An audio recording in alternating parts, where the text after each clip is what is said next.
You laugh. You start. We started. Welcome everyone. So we're gonna run the names as usually. And Richard, Divya, Joe, Cliff, Catherine, then Tess, Jacinta, Doug. and Kevin. Bob. Off you go. Hello everyone. hello. Good to see you all again. Been pretty bare in here for quite a while. But the old spiel hasn't changed. Still talk about the same old.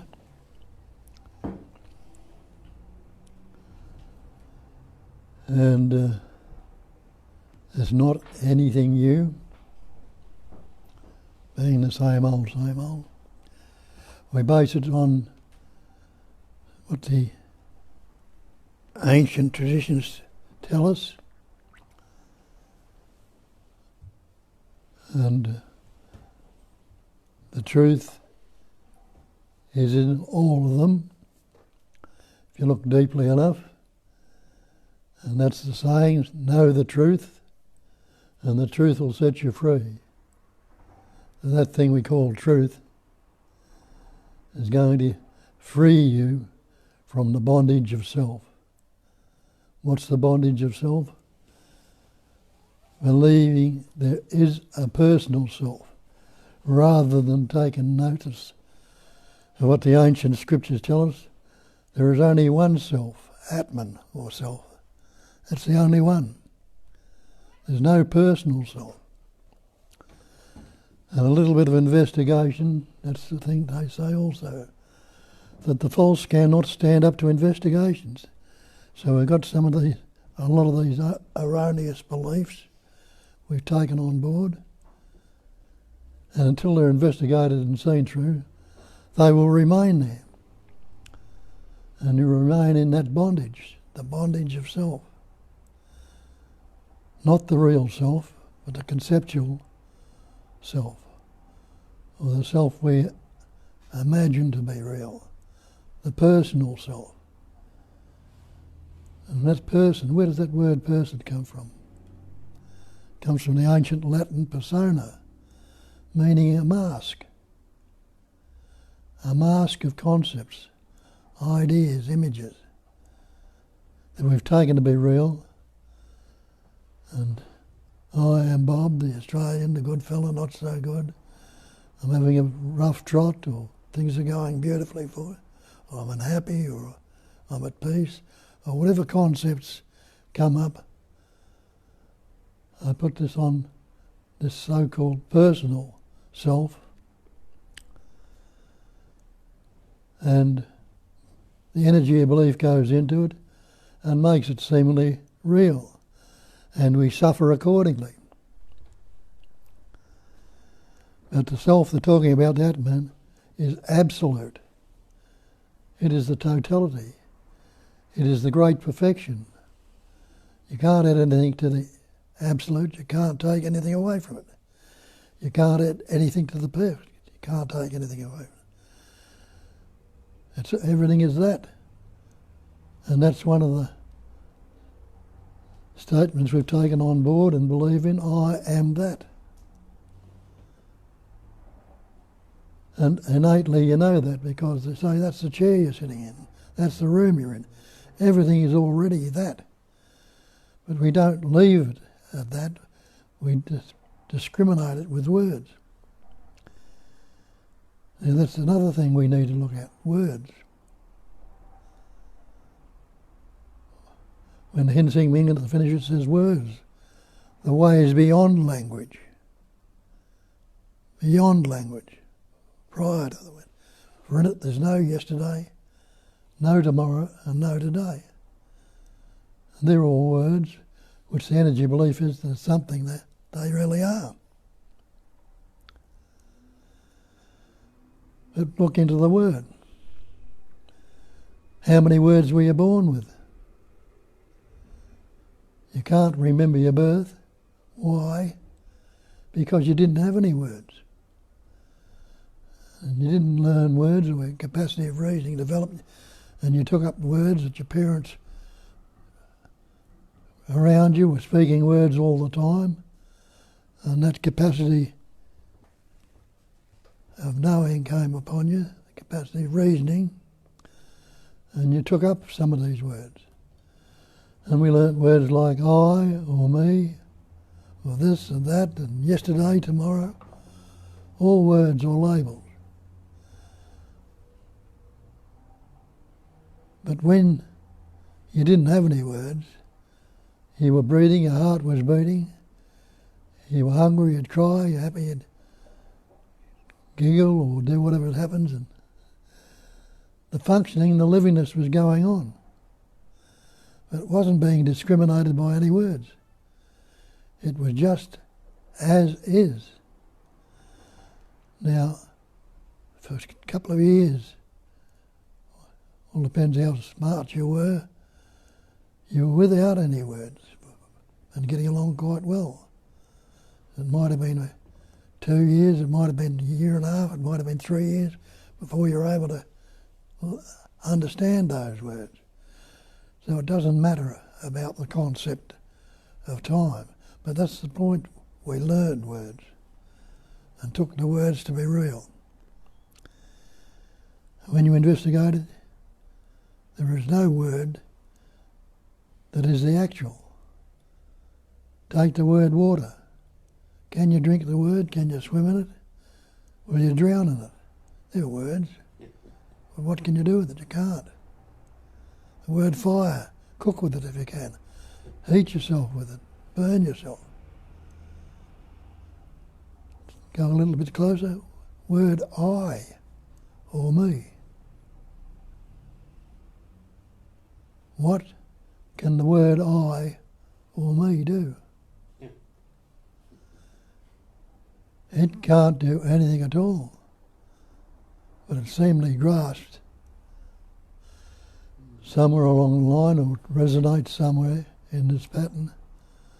And instead of taking the I to be just a concept, where it basically came from, the primary moan or thought of the universe, what they call the sound of the universe, Om.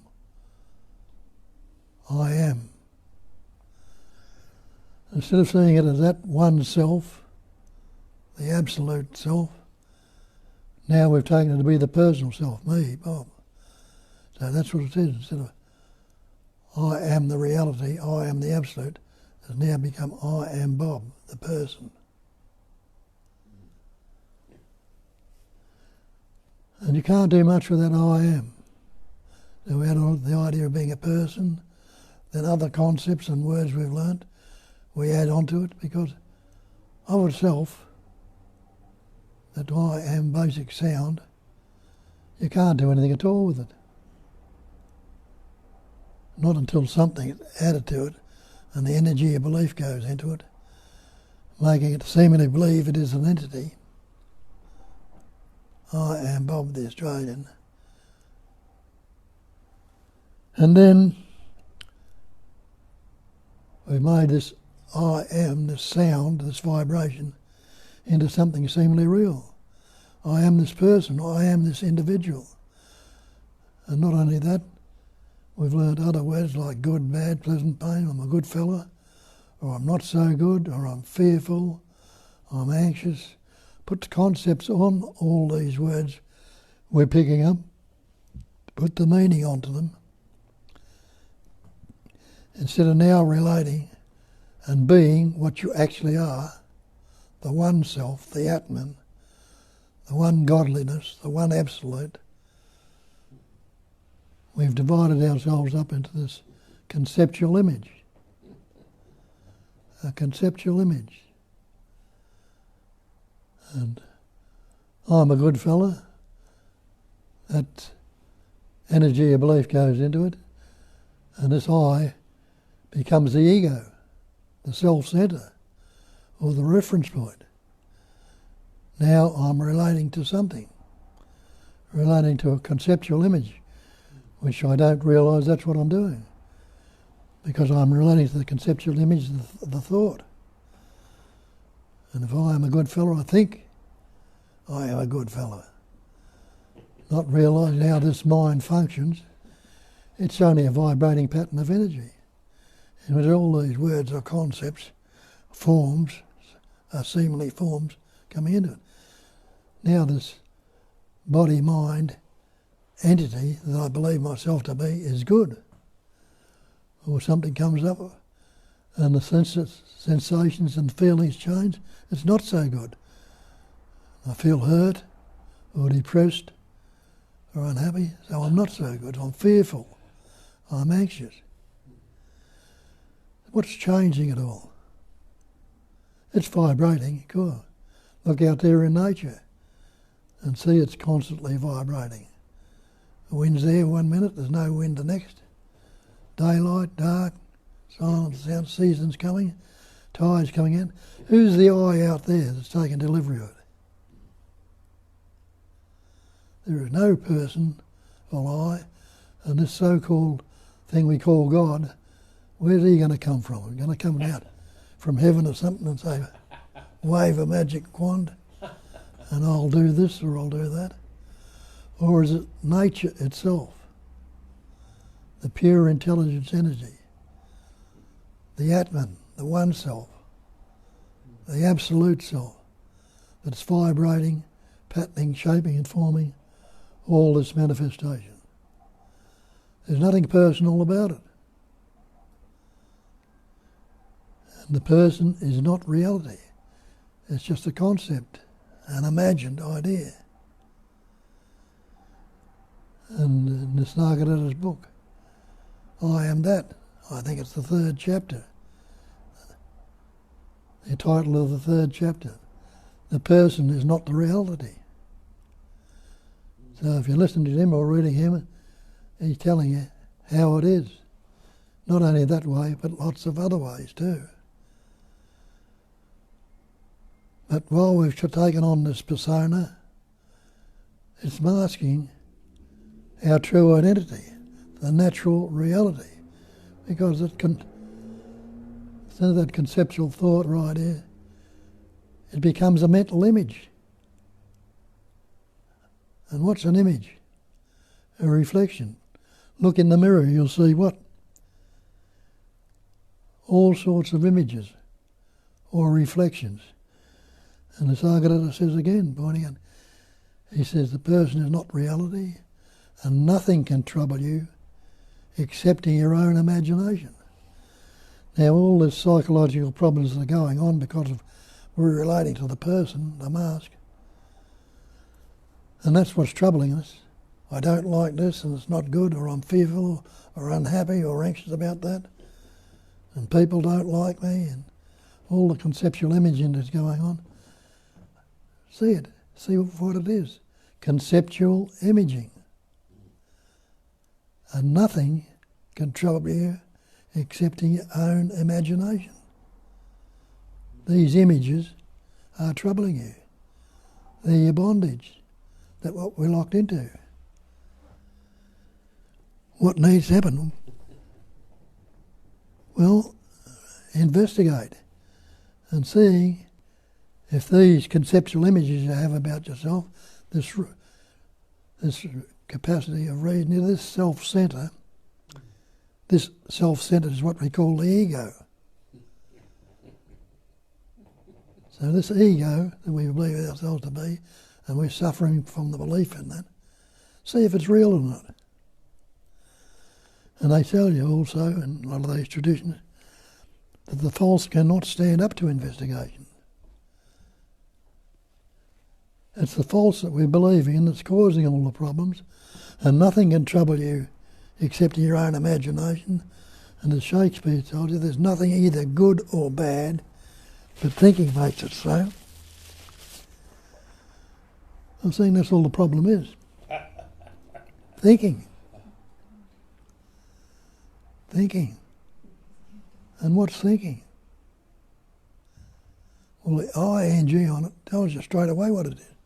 It's a vibration, the thinking. It's not something static that's real, solid, and ending. It's thinking, like the same as seeing, hearing, tasting, touching, smelling. The ing on it gives us something that's happening right in this immediacy. But investigate those things and see. Who is this that's thinking?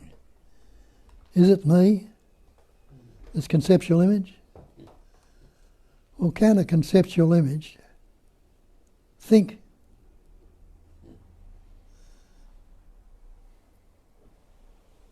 What is it?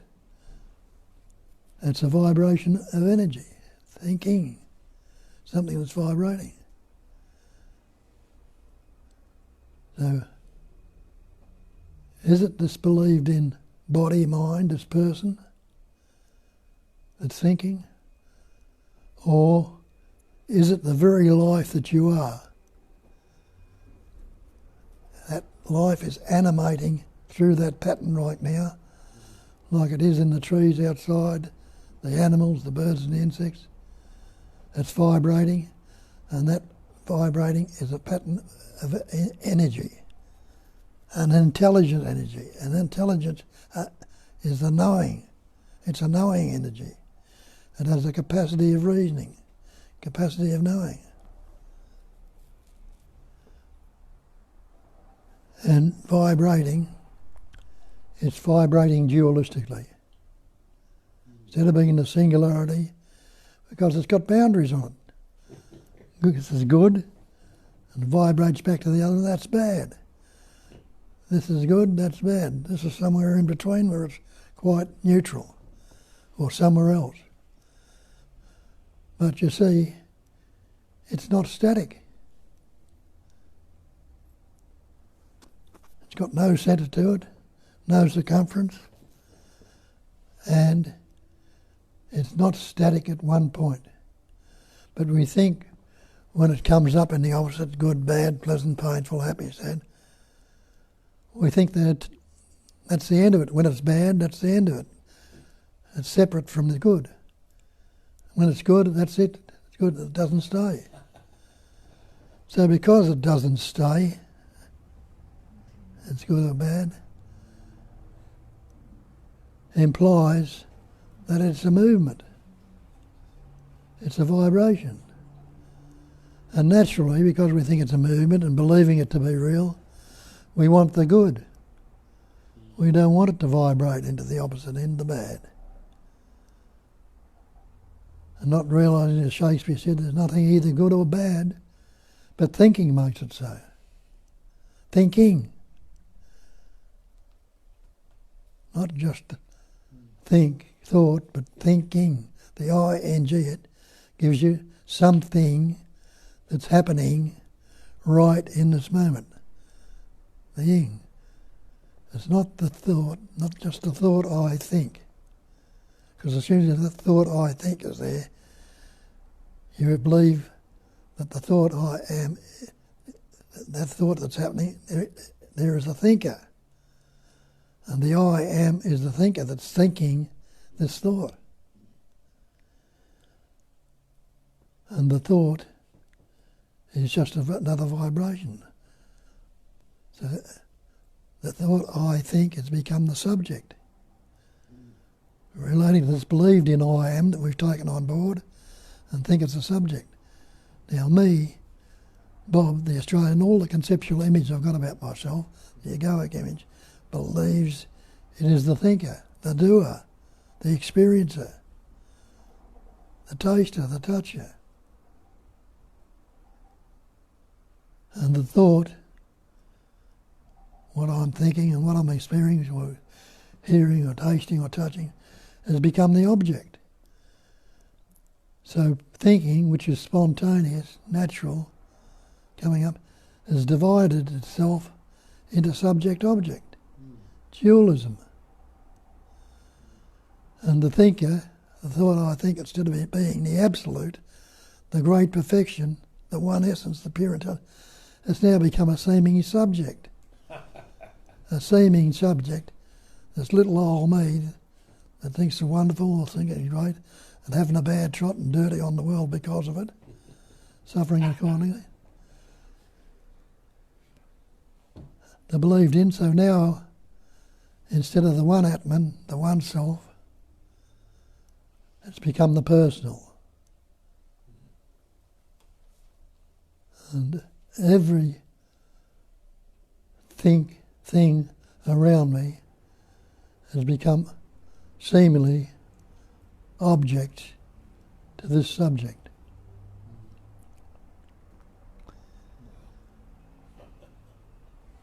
But we need to investigate the subject and see if it is real. Now we look out there in nature, what they tell us in the scriptures, the natural state. And they say, be in that natural state. Not that there are any states that are static by the mind, but be natural. Let it be as it is. Instead of doing that, we take the concept, me. This is naturally me. But it's not. You've got nature all around you. And try and get yourself out of nature, out of this presence awareness. Separate yourself if you can. But we've taken the idea we are separate. Not realising it's all taking place in nature. Nature is the basic screen on which all these things appear, pattern, shape and form in. The silence, the stillness, the space. Look at space. What is space? Where is space? How far away from you is space? Is it over there at the other end of the room where you see these other pattern shapes and forms sitting? Or is it right here where you are, closer to you, as they say, closer to you than your breathing, nearer than your hands and feet? The closest thing to your eyes, what's the first thing you see?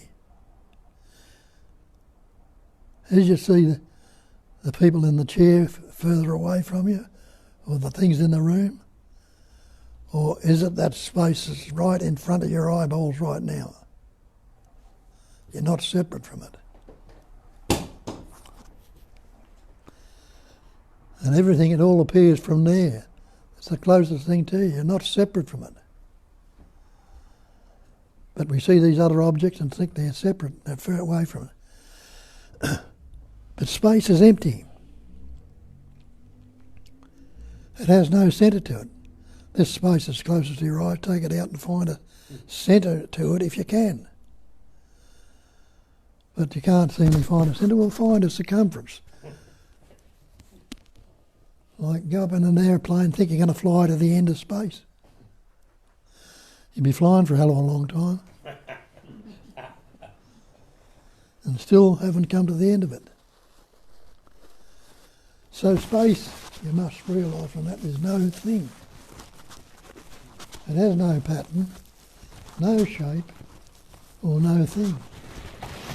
It is empty of those pattern shapes and things, all the seeming vibrating patterns. But the vibration, the energy, is not still. It's appearing as stillness and silence and emptiness, but it's suffused with an innate intelligence, innate knowing. What's there with you right now? Is there anyone who is not knowing? Well, that one who's not knowing, would they stand up?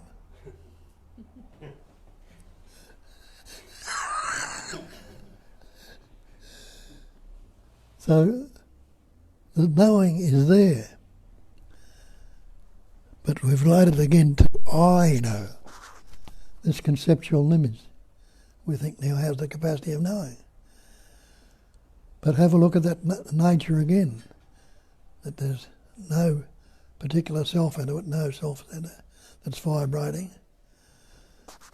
But the functioning that's going on in nature, like the things that are appearing and playing around and all the rest of it, are happening. So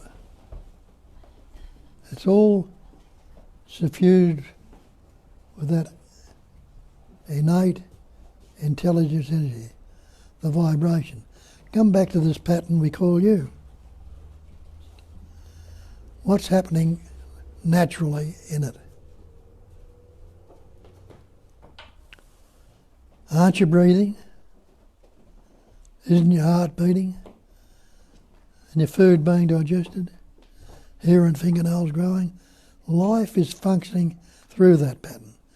Go out there, look out a bit further in space, you'll see the energy is stirring up the air, which is moving and becomes a wind that's shaking the leaves on the tree and in the boughs and all the rest of it.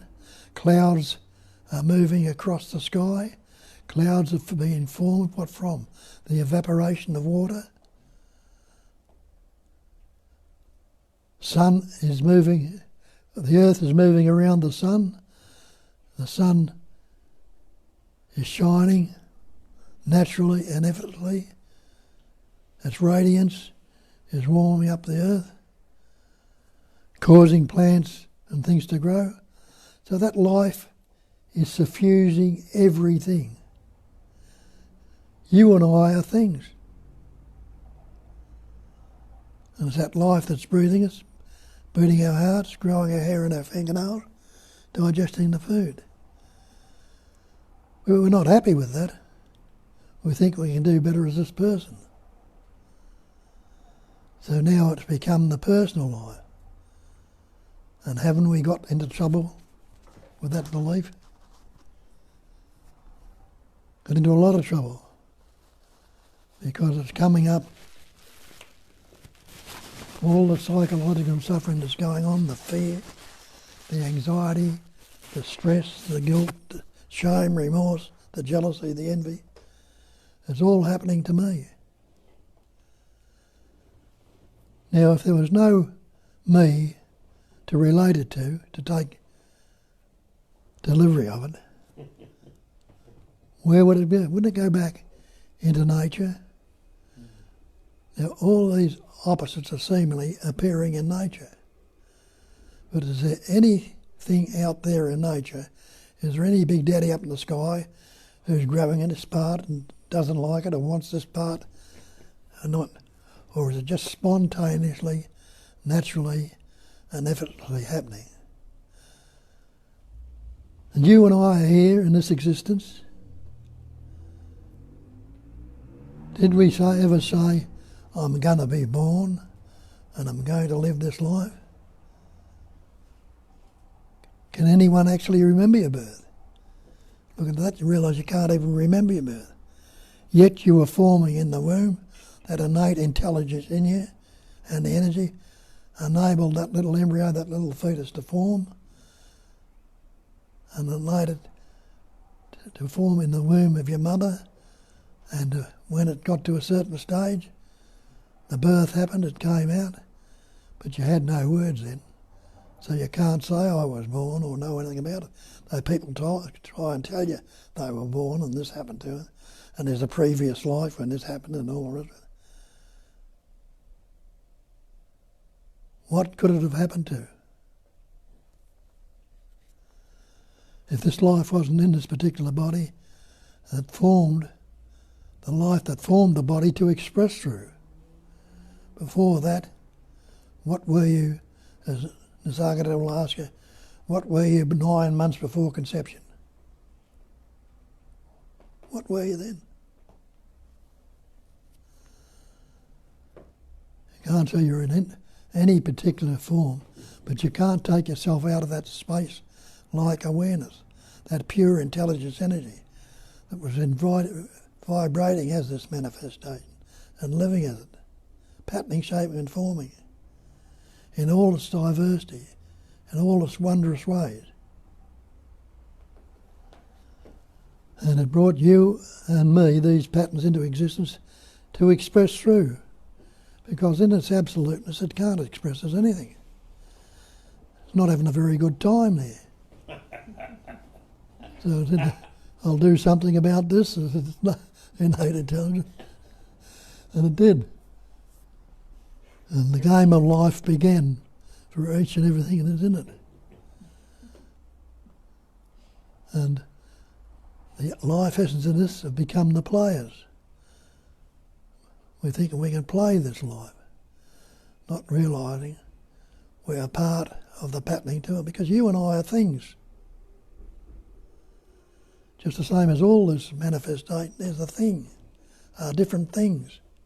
That's a thing, trees are a thing, the flowers are a thing, everything are things. And this body-mind is a thing. All appearing in that space like awareness, the silence, the stillness, the empty screen, which is no thing. Now you've seen the way the life spontaneously functions here. And can you believe that something can come from no thing? You're not a wizard. You're not a magician. So something is not coming from that no thing. But again, we put the wrong angle on it. We call it nothing. Emptiness, a vacuum, a void, zero, zilch. But you know it's not zero, zilch, because even if there's very little thoughts there, or feelings or emotions, life is still vibrant, functioning and expressing through you as itself, life. So, and when they say something cannot come from nothing, tell you all these things which are appearing to be apparent are really no thing. So you and I are no thing. There's a knowing of that here for certain, when it was believed to be a thing. And until it was recognised and understood, there was a hell of a lot of suffering and pain and unhappiness and depression and stuff going on, all relating to this so-called thing which we call the ego. Instead of just being in the natural state, the same as in nature, it's now got all sorts of conceptual images and ideas which are dividing it up and which it's fixating on, attaching to, and suffering accordingly. Hear that, recognise that. Do you need to do it? Oh no, that's not good enough. But if I meditate another 20 years, I'll get it. And I delayed for a long time, looking, thinking it's going to be better, going to be greater. But it's not. And look into some of the ancient traditions and scriptures, you'll see others will tell you the same thing. They tell you you'll never find the answer in the mind. And we believe that's the only instrument we got. The brain, in which the mind forms out of the conceptualising. It's all in this body, isn't it? Seeming body. And this body's made up of all these thoughts, feelings, emotions, and brains, heart, lungs, and everything that's animating it, expressing it, to express through. But it doesn't last. After a certain time, it'll finish. And then we got what we see it in others, we call it death. Life and death.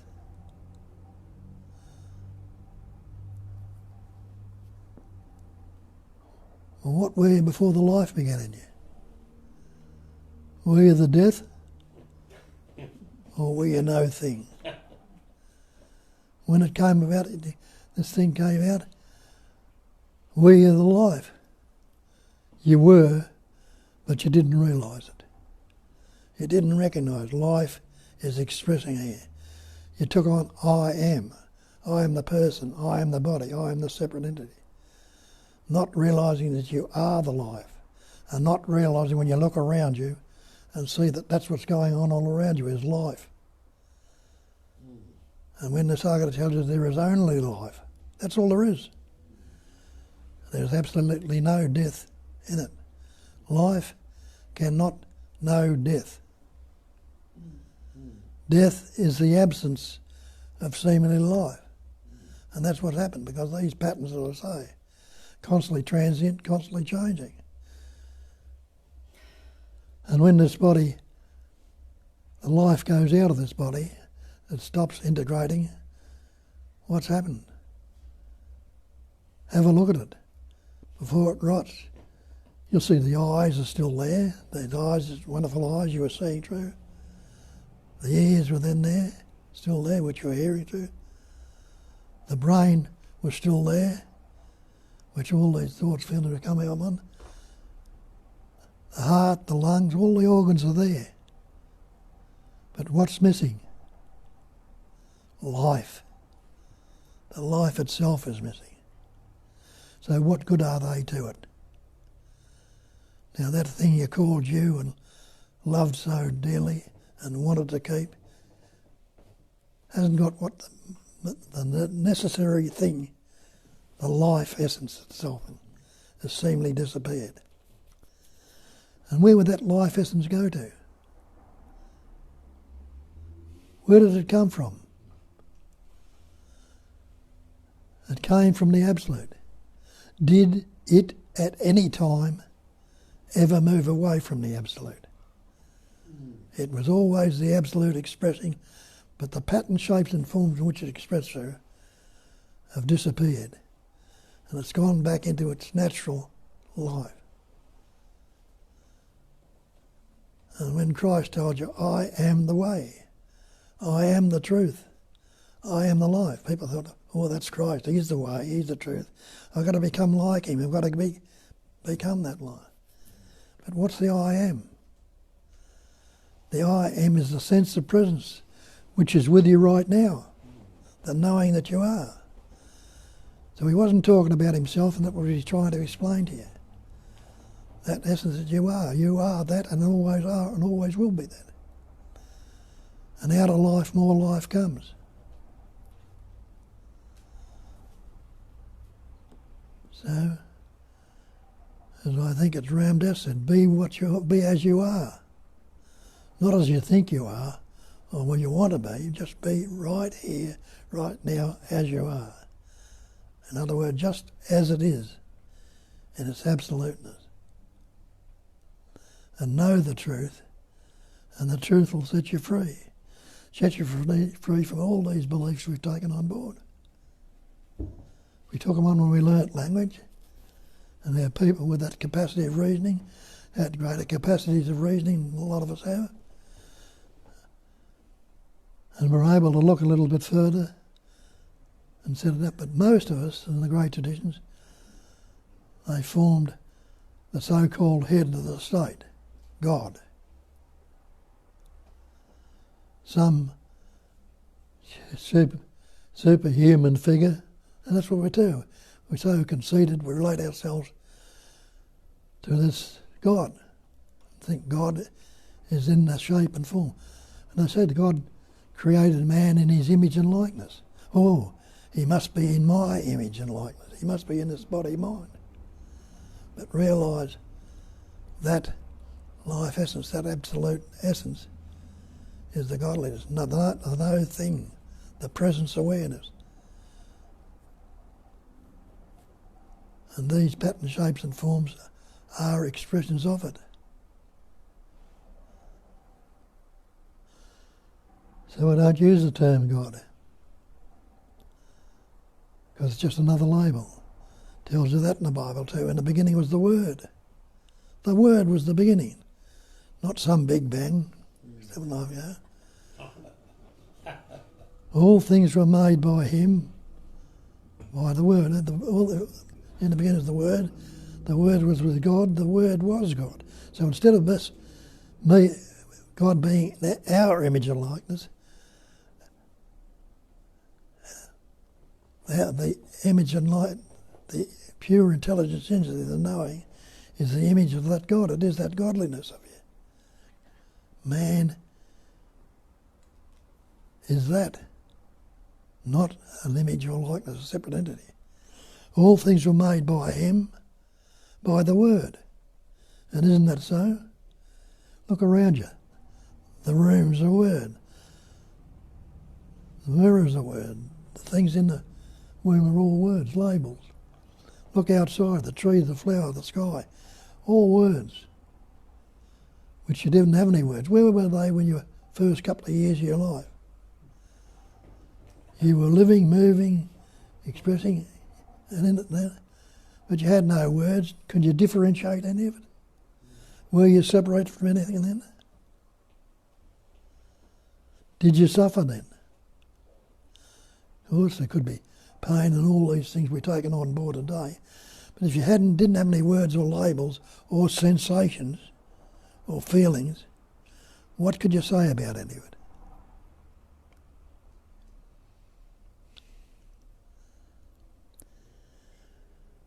So we've seemingly become the Word. But they're pointing out that the Word is not the real. But can you negate the beingness? They call it Sat-Chit-Ananda Nama-Rupa. The 5 factors of Hinduism. Sat is existence. Exists consciousness. Chit is consciousness and Ananda is. Sat is existence, Chit is consciousness, Ananda is bliss. Yeah. Consciousness and bliss. All words. Are you existing right now? If you're not existing, jump up and tell me. Are you conscious right now? Again. Are you happy to be? Or loving to be? Anybody want to die right now? But don't you realise that's Sat-Chit-Ananda Nama-Rupa? That's what they're talking about. You are already that. Did you have to seek it to realise it right now? Isn't it a fact? That be a fact of being right here, right now.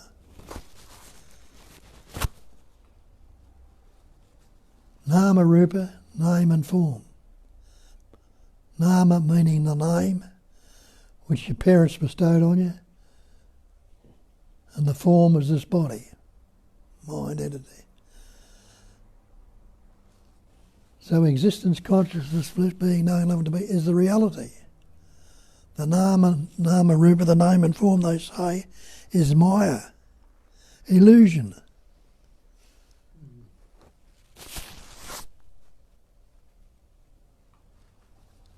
So they call it a phenomenal manifestation. All this phenomena, all this manifestation is phenomena. And the definition of phenomena is that which appears to be. It's seemingly so, just like the image in the mirror appears to be in the mirror. And you can't say it's not there, because it appeared to. Go up to the mirror and try and pull it out of the mirror. You can't say it is there. So you recognise that things that are appearing are.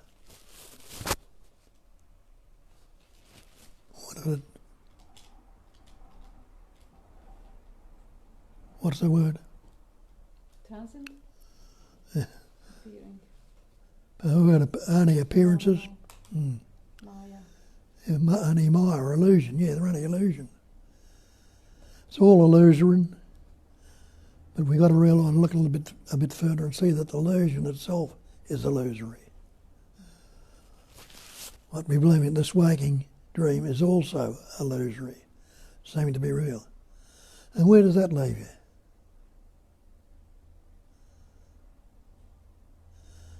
Does it leave you present and aware, right here, right now? Breathing, heart beating, functioning, vibrating, going through, expressing, patterning, shaping, forming. You are that one essence, absoluteness. That is what we point out here. Ask you the question, so look out and tell us all about it, what you've understood. You might express it or put different lights on things that are not seen. You mightn't see clearly. And the way you put them, other people might recognise and realise it. Because it's only through these apparent pattern shapes and forms that it can be turned back onto itself and recognised. But if you're not doing that, you're staying in it and believing in the conceptual image. Well, if you know life's not so wonderful right now, it's not going to get any better. It's likely to get worse. But it can turn around. And I wouldn't open my mouth and say that if it hadn't happened there. And if I haven't recognised it in others,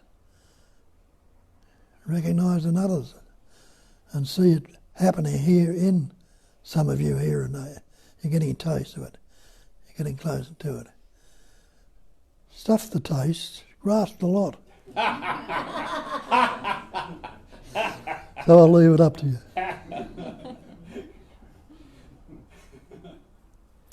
Away you go.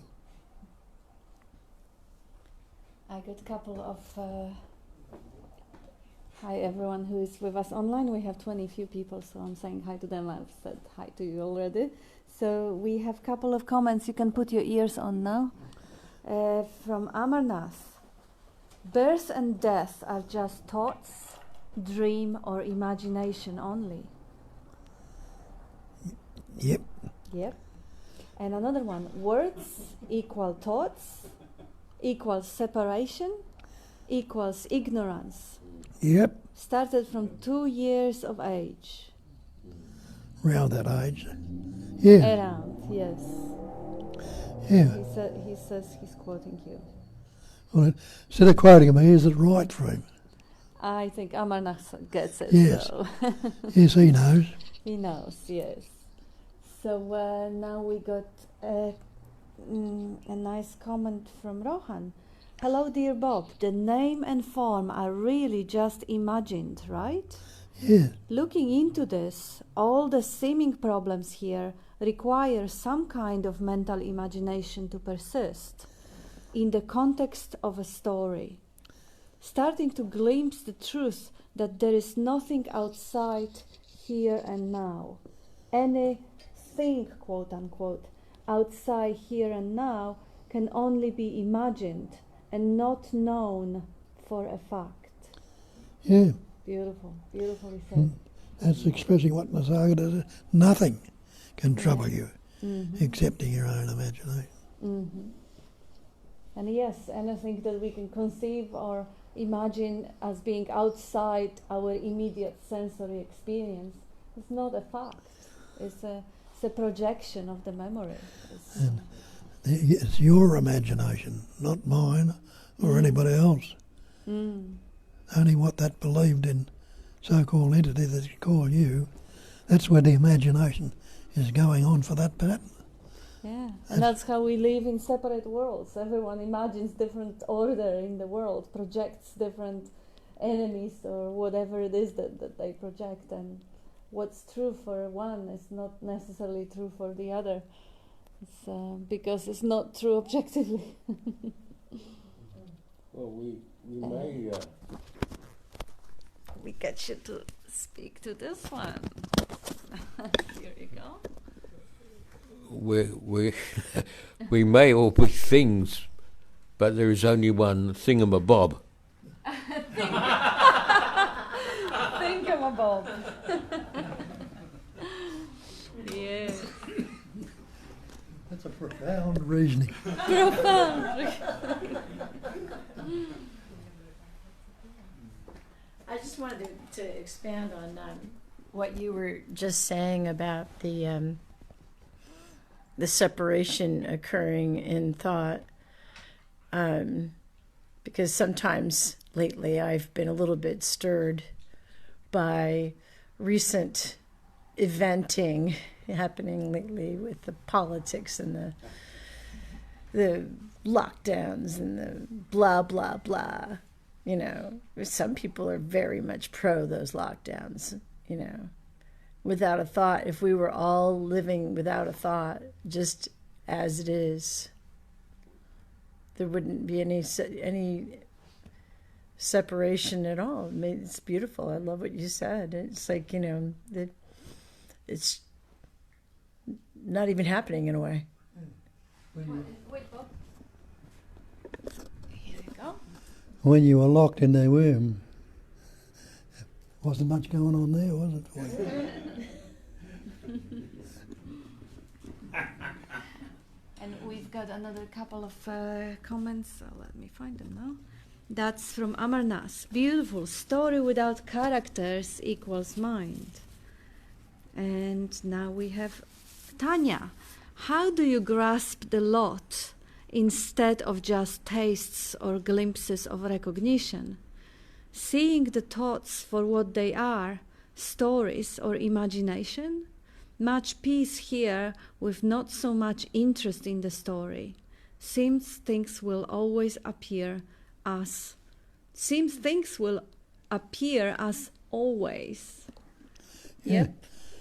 Yeah, things appear as always, but is the appearance real? Investigate that.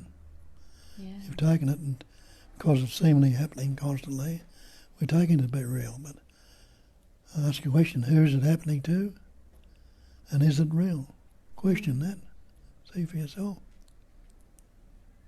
Yeah, but this is a good one when she says, taste the lot instead of the glimpses. The lot is being tasted. The being is obvious. It's just that it is being obscured by the dramas happening in the imagination. So the attention is hijacked by the imagination, imagined self and imagined dramas. And the being just doesn't really get its due attention. So it doesn't get as delicious as it possibly can when that attention rests back in its source. And we have a comment from British Julia. Thank you. Love that American Julia. We all love that American Julia. Energy is experience, or me story can feel so dense at times. Well, and Byron, isn't the lot visible in the pieces? Beautiful. Absolutely. Yeah, there is nowhere where you can't find it if you really have the eyes to see and the recognition. Absolutely. Every stone, every insect, every form is a reflection of that emptiness. It is the vibration or expression of that emptiness. Thank you, Byron. That's spot on. I'm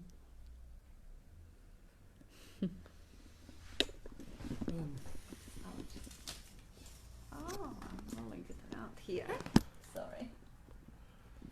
It just occurred to me that it's easier to catch the whole of a jigsaw puzzle when it's all together.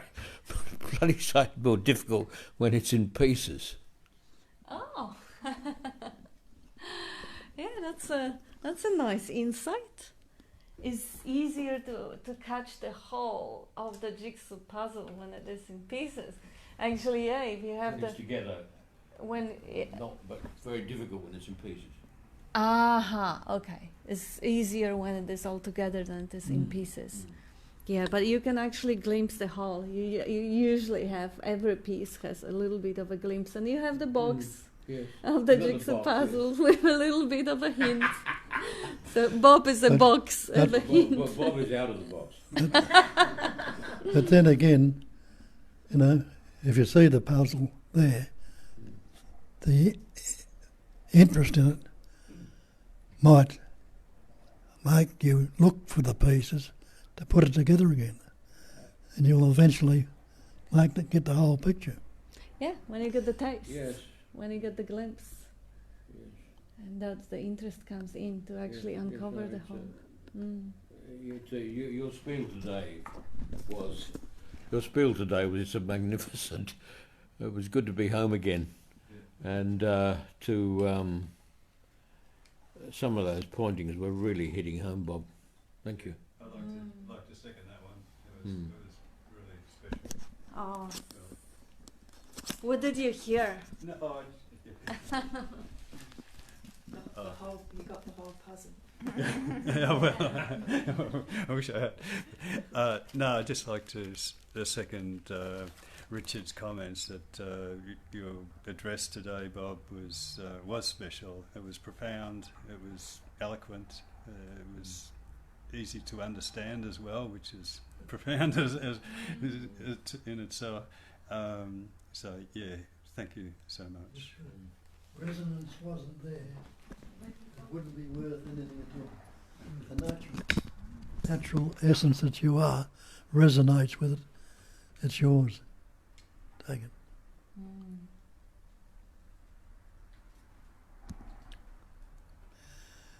Thank you.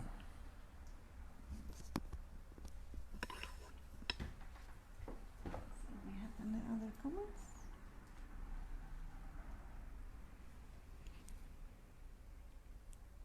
Yeah, we have a couple. Let's see. You want to say something to that, Bob? Now we have Amarnath. Non-dual drama is duality. Outside world, inside thoughts. And Primali says, I am imagining the energy coming through pages of your book when I'm reading it. Why not? Whatever works. Beautiful. And British Julia, I third it. Bob, the pointings are just so clear. And Tanya, thank you. Most definitely the being is here and is whole. Indeed, the imagination seems to be obscuring. Will investigate who the story is happening to. What just have to unfold more text. Okay. What I am can't be just this body and is not a thought. Resting as source reveals a lot. Yeah, beautiful. And Amarnath is replying to Primali, image in, but it is never in. And and the energy, you don't even have to imagine it, Primali, because everything is the energy as a potential or as realized energy. So it is never not here. Even before you were born, the potentiality was there. So that life, that essence is always there. Whether it is materialized or is appearing or is not, is always there. You want to say something, Dean?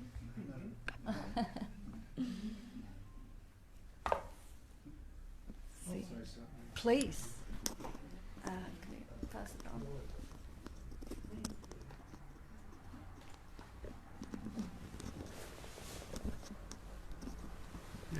Yeah, the energy's always there, and it's just a thought, and the problem is, well, I think the problem is hanging on to the thought, or the thoughts may become a story, but all stories come and go, and it's just polishing up that story and preserving it seems to make it about a person or about the self, and that starts creating a set of vibrations. But it's just a letting go of it. There's no self there. I think it's something Nisargadatta says I always think of is, you are the all-pervading, all-transcending reality. Think, feel and act in accordance with the whole, So it is the whole beingness. It's not about any imagined individual that's, having a good time or a bad time or whatever. So it's the thinker, the very idea of a thinker is another thought, So that's it. Yeah. Beautiful, beautiful summary. Yeah, absolutely.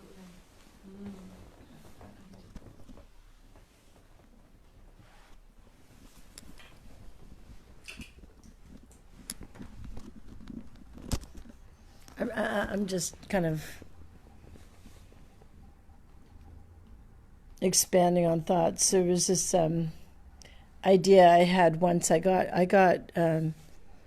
what I call love greed, because I had this I started to understand this idea that, if you could pick one thing you adore and you love and multiply that times everything. What if you could love everything as much as you love that one thing? imagine the ecstasy, the bliss, the right? Imagine. But then yeah. No, it's imagination. I get it. But what I also was just thinking today is that sometimes just the bliss of no imagination. Okay, of no imagination, of just, now what if I could just stay in this no imagination? Imagine, no imagining. I know, that doesn't make sense, but I still like the imagination of no imagination times everything. That didn't make sense, did it? Yeah. It's nothing inherently wrong in this wonderful capacity that humans have to envision things, to plan things, to imagine things. It's just unconditional belief in the imagination to be reality that creates suffering. If you are an artist and you imagine, or you kind of hearing the beautiful composition of music or art, that's fabulous. Or if you just daydreaming and you're imagining being in love with absolutely everything and you're blissing out, what's wrong with that? But if you start taking it to be reality, any of it, and you just start bumping to the walls, that's where the suffering comes about. Using the thinking for whatever functioning is a fantastic capacity for which we should, if anything, just experience the amazement and gratitude. Well, I think the only thing that would, what had occurred to me previously is the only thing that would stop me from loving anything as much as I love anything else is a believed in thought. So, without an imagination, when I'm really loving something, I'm adoring something, there isn't a lot of imagining happening. I'm just loving it, aren't I? So if I'm not adoring something, perhaps there's some imagining happening. You know what I mean? But even when you start dividing between loving and not loving, adoring and not adoring, see how this one is also subtly a judgment, because everything is just it is. It's neither beautiful nor ugly, neither lovable nor unlovable. It's just as it is. But the way Nisargadatta approaches the subject of love is movement. Energy and movement is love. Whether it is a movement for selfishness, movement of self-protection, movement of wanting more, it is always some form of love. But if you think you are the body, of course that love is misguided to being egocentric, self-obsessed and harmful individual. But that's just how that energy of movement is translated into that selfishness. But when the movement is left alone, without any labels, I am here and not there, or I am this and not that, then that movement is like water finding its own level, always trying to effortlessly and most ergonomically just find its flow, its level, and it's expressing joyously, because that's, they could have been nothing, and we have that magnificent world full of details, and everywhere you focus attention, more reveals itself. You look into this conspiracy or that science, and more reveals, more is being created as you look. That's the how prolific it is. Yeah, if I stop looking and just be. Yeah. It's okay.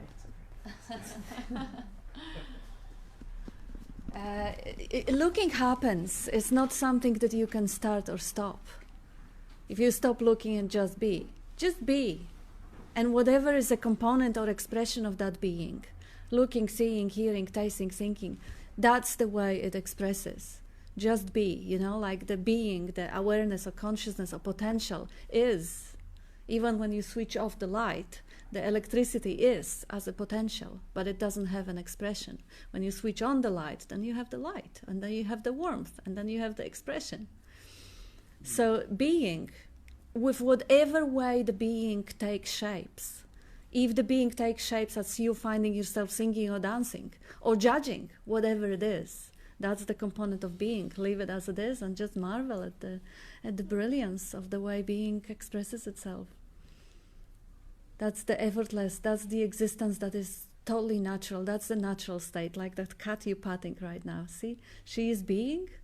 She is probably experiencing a lot of things and not judging or having a story about any of it. Just the effortless, easy flow of existence. And yeah, we can exist in the same way, and we do actually. If the overlay of narrative that creates pain is also witnessed in personal manner, that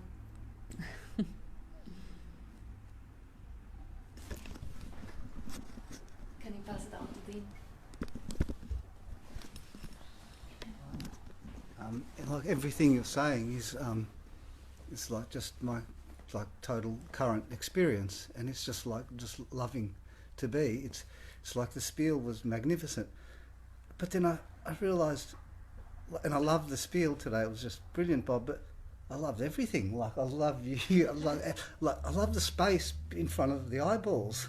Like it's all, and it's just a loving to be, for no reason. There's no narrative. There's no story. There's just like this absolute bliss of beingness itself, with nothing on top, and everything as it happens in whatever way, shape or form. There's no such. If there's no narrative, how can there be an ugly or a death? It's not even possible. It's inconceivable. It's the mind can make something up, and then you just watch this another vibration of energy. You love that too.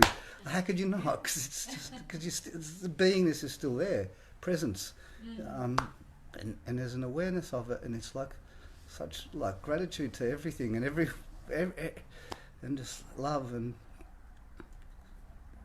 gratitude. That's all. That's it. Yeah.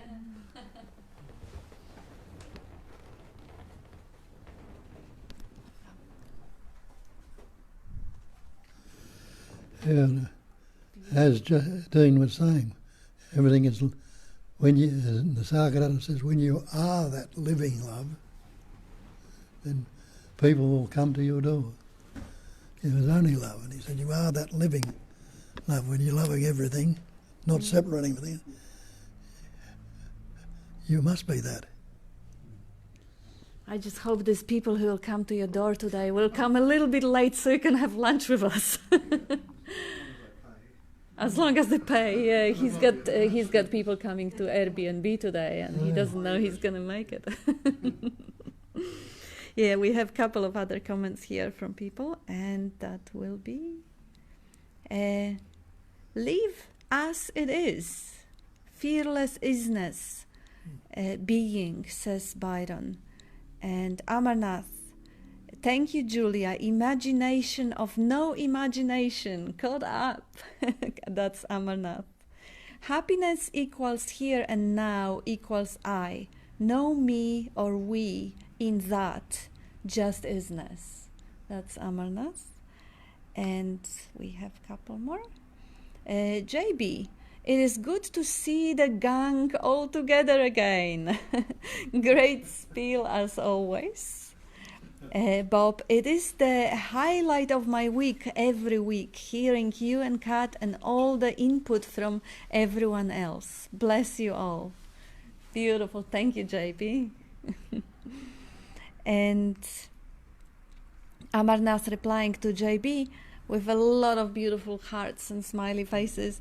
There is no difference between whether we are in virtual or physical meeting unless we imagine. Ever grateful to Bob and Kat. And Byron, I must say Kat is doing a good job with the technical and the storytelling, but who is doing the cooking? Thank you, Byron. Cooking's today on Julia. She's inviting everyone for the Halloween lunch. I even put on black and the black cats to honor Julia and American tradition. Even though here they say that Halloween is actually celebrating hell, and that's nothing to celebrate. She is celebrating hell. It's creativity. It's just fun. You want to say something? Yeah, there's nothing to say, really. We're just babbling about Halloween. Yeah, you can take the girl out of America, but you can't take America out of the girl. Very profound. I've always thought of Halloween as my, like, it's as big as Christmas in the United States, really. Like, they've got Halloween stores everywhere. But the whole month of October and in September, you can go and, like, prepare, because it's like, it's decorated like Christmas. And to me, it's like, it's just fun. I didn't come dressed today because I thought about it. I was going to, but I was running late. I've got a skeleton. No. I was going to come as a bunny today. Okay. Or a scuba diver half eaten by a fish. You may see that later on, but everybody here is welcome to come by. I'm going to cater with Sophia's. Yes, and thank you for that. That's wonderful. Unfortunately, because of the politics, we cannot go to the restaurant unless everyone is double jabbed, and we're not going to be asking any questions about any medical record of anyone, because we don't think this is our business. But yeah, we had lunch here last week. We have lunch with Julia this week. We may have lunch here again next week. So this, as it is, we kind of navigate around the situation as well as we can. And yes, Byron, I do the cooking. That's why Bob is 6 years younger after 6 years of being with me than he was before. I make sure the cooking is healthy, although Dean is sometimes sinning a little bit, bringing some garlic sausage for Bob. He loves it. Yes. And Tanya says, beautiful, no right or wrong, ugly, good or bad. Loving the love being expressed. Thank you, Tanya. And Rohan, when we say, I want to be free of pain, it is not actually true a lot of the time. That's what I've observed here. In a perverse way, we enjoy the experience of pain. We know that we deep into the narrative and run with it. There will be pain. However, we still do it. It is another way for separate self to continue. That is a beautiful insight. And I tell you, Rohan, I'm going to show you. Everyone's nodding their heads. Yes. Yeah, the noddings. Yes, we do actually seem to have the perverse pleasure of experiencing pain and sadness and all of it, because without it we wouldn't have known joy. You did that yesterday, Joe did that yesterday. And yes, recognizing that pattern, recognizing that sometimes we do have that, how you call it, that when the senses are, I forgot the word, doesn't matter, okay. Anyway, it's a good recognition to have and to remember, because... Pain and pleasure come and go. Yeah, They're both opposite ends of the so-called stick, aren't they? Yes, say it again. Pain and pleasure come and go. They're the opposite ends of the so-called stick. That's Then right. it's life. I'll do that too, because I'll Yeah. say, I loved it yesterday when I got really angry and I exploded. But my husband forgot to pat me and go, did you enjoy that explosion? Bastard. There you go. So who's the chooser of the pain and pleasure then? Yep. Ah, good question. Who's the chooser of the pain and pleasure? Yeah. I put that out there. You know the truth. Anyone? Choices are made. Choices are made, there's no personal choosers. Yep. Say it again, Bob. I say choices are made, but there's no choice maker. Yep. Just like thoughts come up, but there's no thinker. And when we say that nobody makes the choice or decision, we can equally say that the whole world, and including every smallest particle of dust, is contributing to that decision to be made. Because everything and nothing, they are all just, like you have 0 or 0 with the twists in maths. All And they're the same. Just all absolute. They absolute, yeah. And I think we have another one. Amarnath says to Rohan, beautiful, Rohan, I equals pain, no difference. Happy Halloween from Dan Zen. Thank you. And Rohan, I have noticed this too, says British Julia. Yes, seems like that's good to be bluntly honest with one's own self. We are the totality all of the time. There is not that we are in one end or in the other. We are always underlying totality. The attention may be in one end of the or the other, and may just fool itself to be part or fragment. But the truth is never far away. And see if I missed any.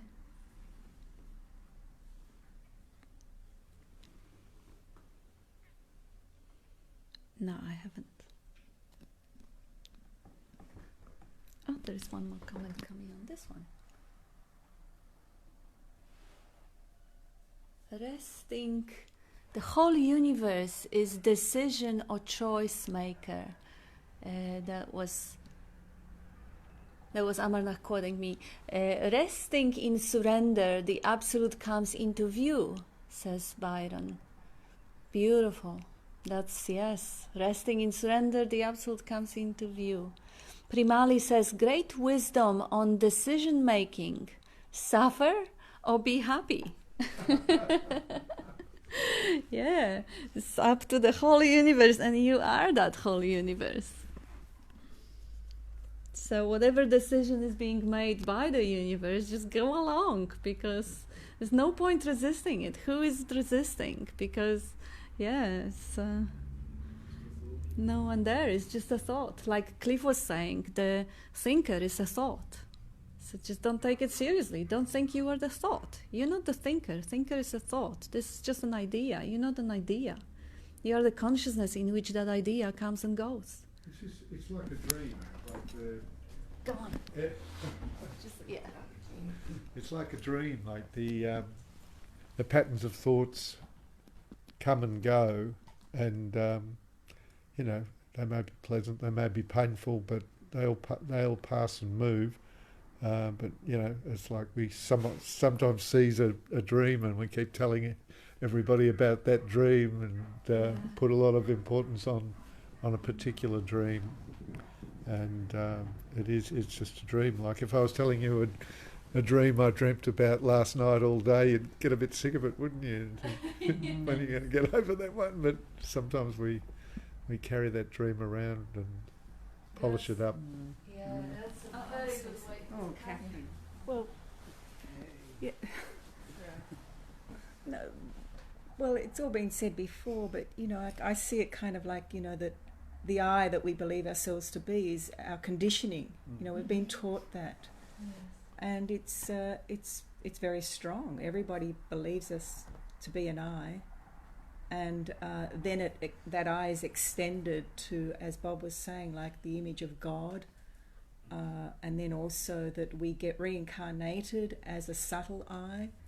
You know, so the idea of an I and a separate person is very pervasive in our society, because that's what everyone believes in. Even subtly in the spiritual realms, it's there. It's actually operating there, because then we're taught to meditate, to become free of the I, you know. So the whole, even spiritual conditioning is just filled with the notion of an I, you know. And then to come to Bob, where he just sort of breaks that down so clearly, is very unusual. There are a few other people that do that, but not. It's very rare to actually see that the I is non-existent in such a very clear, straightforward way.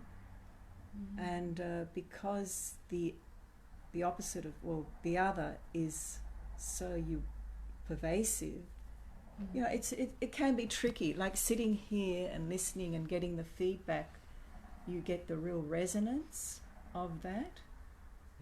But, you know, and I don't want to go into it, but, you know, it can be tricky. It can be tricky. It's very, but then I see that that's a play of the mind too, to make it complicated, you know, to make it into something complex. And then when the mind goes into its sort of role, you know, it kind of gets this momentum when you start into the dream or the story. It becomes like a momentum, and suddenly you're into some kind of emotional state, you know. With feedback. So, and yet, you know, when you hear it here, there's a simplicity to it that is just so resonant. And when the mind comes in, it can make it into something very complicated.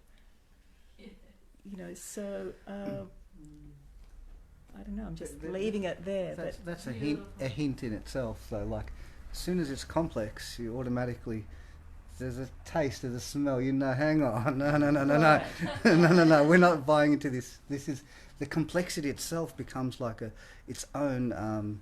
Like a messenger or like a like a download. It's like complex and you know and it just but like to what you're saying, there's like simply there's no doer. Like there's no one doing.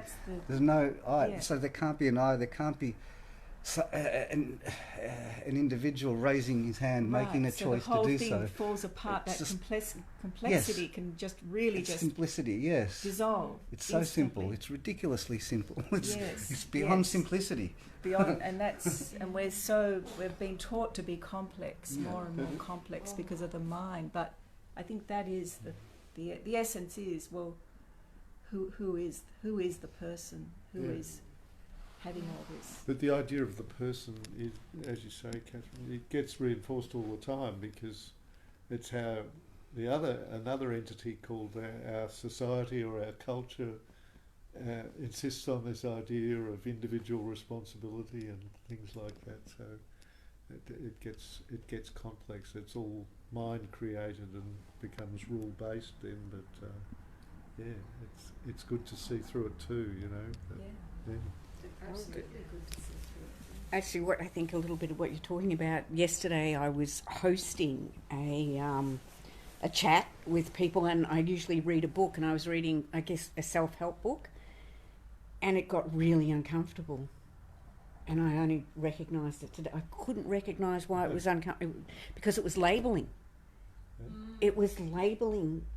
Was talking about toxic people, and I was sharing my own experience with that, with me being toxic and other people, and the labels were coming in, and I'm starting to think, who cares? Who gives a shit? Can I throw this away? Can I throw the book out of the car?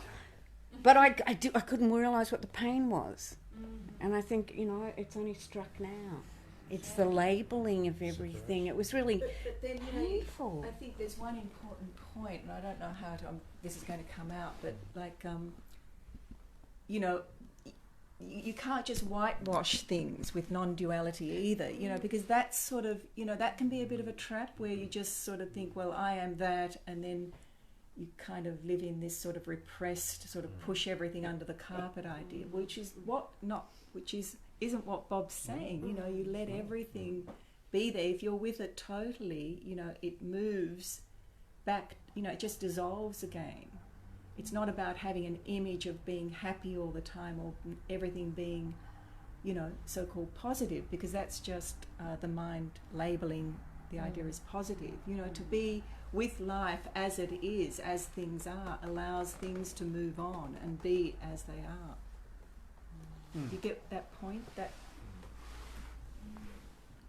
there's no right or wrong. No right or wrong. Anything, No. you know. In the appearance. In some situation, you may find yourself in the therapy room. In another situation, you may find yourself posing the thought. And it is always life doing it. It's never you doing it. So it's not the right or wrong thing that you can do, or you should do, or you shouldn't do. I agree, and I agree with what you're saying. You can't whitewash it. No. You can't. Well, you may find yourself doing it, and that will be life too. Who's the toxic people? That could be you too. I mean, of course. Everyone is a totality, isn't it? Takes one to know one. Yeah. We have potential for absolutely everything. But then I realised too that when you're judging these people, when you're putting the labelling that they're toxic or that's disrespectful, that person's doing something that's disrespectful, there was a lot of judgment in it. If you know what I mean. There was just it's okay to say that. Okay, yes, that person's being disrespectful. It's nice to be aware of it, but not have to, really. If it comes up, that's what comes up. If it doesn't, it's okay too. Yeah, that's true. It took me back, though. It's that saying that once you know something, you can never go back. Mm-hmm. Once you know something, you can't go back into being that kind of person. So for me, I guess reading it was just sort of a wake-up, was just like, I'm not there anymore. For me anyway. For me, that's all. You pass that. That's all. Yeah. We keep seeing through it. You go back. All those self-help, well, not broad, but self-help books tend to reinforce the ego there that's going to help itself. Well put. Well put. I think I've only just picked that up this morning after feeling very uncomfortable yesterday. Very uncomfortable, and I couldn't explain it to the other people because they're not in that realm. So I had to just sort of shut it down, and then feel horrible for the rest of the day. Because I couldn't work it out, what was wrong. Oh no, I'm going to hate everybody. You're all toxic. Get away from me, And I'm toxic and I'm no good. That's insane. Just crazy. It's led you to this point, though, hasn't it? Oh, yes, which true. And it's pain. You've got to go through pain to get to it, to understand it. You never learn it through easy. It's like the truth. It comes to that, Bob started it off with, the truth will set you free. Totally. Totally. Yeah. Okay, Richard wanted to say something.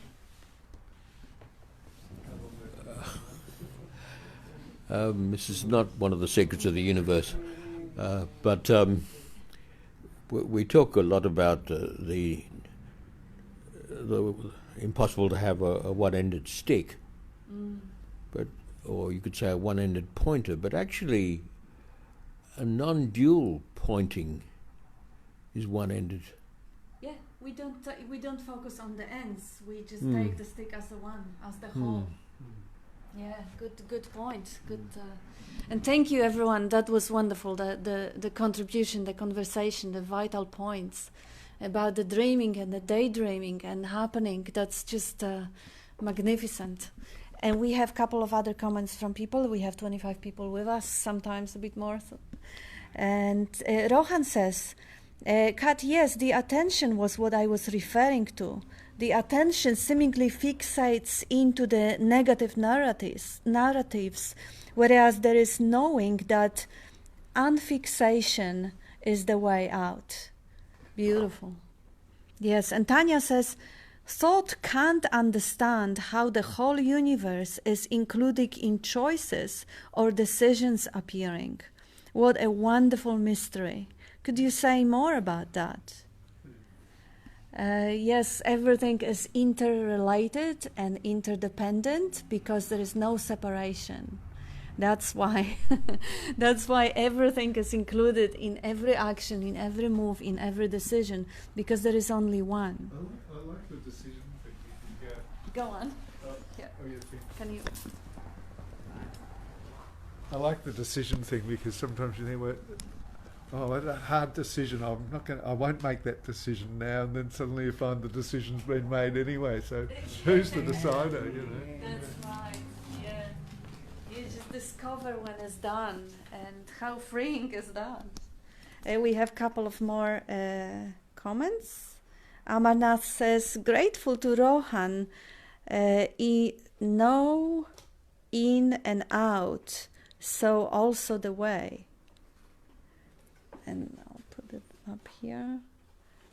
And we have British Julia. So many spiritual people suffering against what is. I was one. I'm thankful to these teachings, this recognizing, and to Bob and Kat and you all. Yes, I loved what you said, Catherine, about the whole spiritual world also advising us to get rid of the ego. Bob has this nice saying from Banki, when you quote Banki, like they say, you gotta get rid of the ego, push it under the carpet, just get rid of it. It is like washing away blood with blood. If you manage to kill the ego, who is the one who killed it? It's the ego. And ego killed the ego and ego remains. But what Bob is showing up, ego is a thought. It is an idea. It doesn't have any power. The ego that is killing and the ego that is killed, the I, the identification, the costume, the mask, is only conceptual. You stop thinking and it disappears. And who you are stays there. The I am, the sense of existence is there. Whether the conceptual image of imagined I or imagined ego lingers in the imagination or it doesn't. When you pause the thought, it doesn't, but you don't disappear. That's how beautifully simple and elegant it is. Don't have to meditate and do any penance or any practices to recognize the obviousness. Just pause the thought for 1 second. Just gap between the thoughts. And now we have Amarnath. Oh no, we have a couple more. Tanya, what about children appearing to be disrespectful to parents? That is just judgment and story also, I guess. I think, Tanya, you should watch that beautiful docos about the little cubs of tigers and lions. How they pulling the parents over the ears because they need to get strong. You know, sometimes children need to compete or need to provoke because they kind of assert their own parents. There is a lot of help also around parenting, how to respectfully get that disrespect out of the way. I know this is a big topic, but nature will give you cues because nothing is out of nature. And I'm sure your daughter loves you dearly. It's just focus back on love. And then I'll have to say, neither of us, neither Bob nor I have our own children. I had siblings many, many years younger. I was bringing them up, and Bob had stepchildren. It didn't go very well. So I think we are the wrong one to ask for advice. And O'Toole says, everything is just appearances in the awareness only. Beautiful, absolutely. And now Amarnath, who thinks disrespectful? That was to Tanya. According to them, it is not. Our expectation is the disrespect. Yeah, perhaps that's a good answer. Yeah, maybe that's your judgment, that certain behavior is a disrespect. Maybe that is just what the little lion cubs are doing. And British Julia says, not everyone will be called to the truth. For those people, improvement of the dream is valid. Yes, and that's why the possibility is there, because that generousness of the universe, the improvement of the dream or the improvement of the skills or more pleasure or more wealth or whatever, this is all the part of the dance. It's nothing out of place. It's perfect.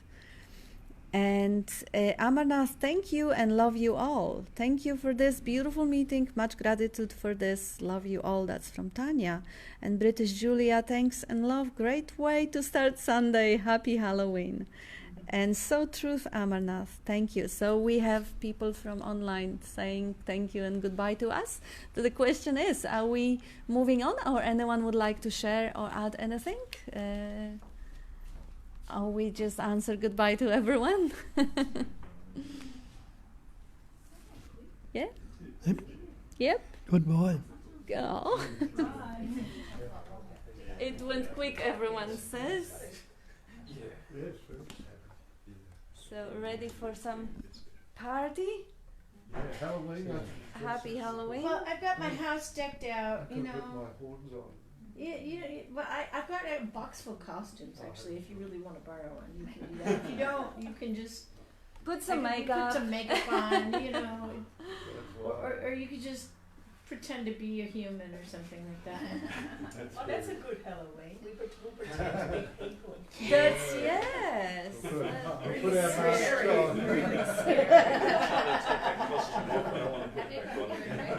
Yeah, I'll give you my address, but everybody here is welcome to come. I'd love you all to come. Thank you. And I know